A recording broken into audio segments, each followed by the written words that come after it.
Welcome back to Pulse of the Port and to one of the two biggest container cranes in the United States. The Port of Long Beach isn't just a container port. It also moves liquid boat cargo like oil at the facility on Pier T right below us. Some of the world's largest oil tankers offload here, helping to keep our cars here in Southern California running. These massive ships require very deep water, and the port has that covered. A giant container ship gets stuck in the mud.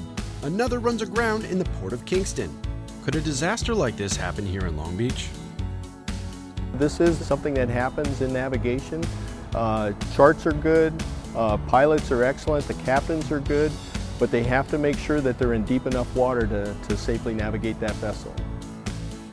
Since 1924, Jacobson Pilot Service has been navigating into the Port of Long Beach some of the largest cargo ships in the industry.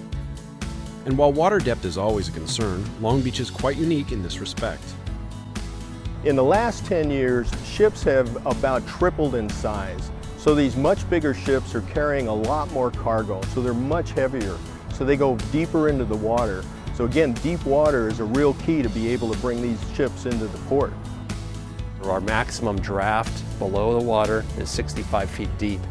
And so our main channel behind us is 76 feet. It goes all the way past here to berth 121, the supertanker terminal. And so that's taking the largest oil tankers in the world right here. Looking at the ships smoothly sailing past us, it's hard to imagine just how much of the ship is actually below the water.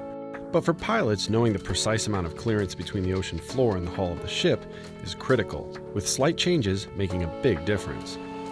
We do worry about our under keel clearance, we call it, the amount of available water under the keel to the bottom of the ocean. That's why we watch the tides, we watch the future tides out ahead of us. We calculate these arrivals and departures several days ahead of us to make sure it's done safely and properly. And we work with the ship's captain to find out his draft, because that changes. The more they offload, the lighter draft they get, and the opposite, when they're loading, they get deeper.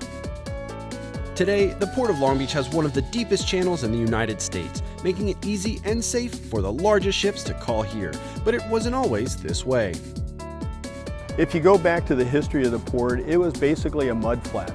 A lot of the river deposits had deposited sand, and it was through a lot of engineering and dredging where we created the port by dredging these deep channels and the basins, allowing these vessels to pull in. While dredging is usually how a channel is deepened to create safe shipping lanes, here in Long Beach, an unusual circumstance lent a helping hand.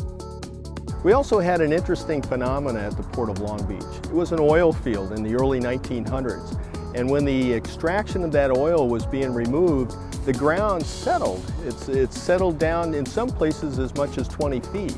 Well, that deepened our channels and allowed us to have even deeper water than other ports in the U.S.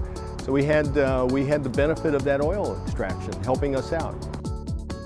Dredging is an ongoing process helping keep the ocean floor clean of debris and to ensure a flat, even surface that pilots can count on no matter the weather or tides.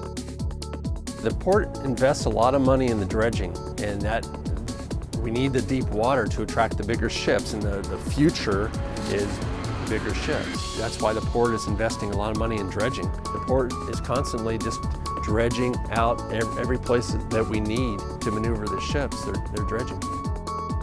The Port of Long Beach works hard with port pilots, terminal operators, and shipping lines to ensure the port remains one of the most competitive in the world.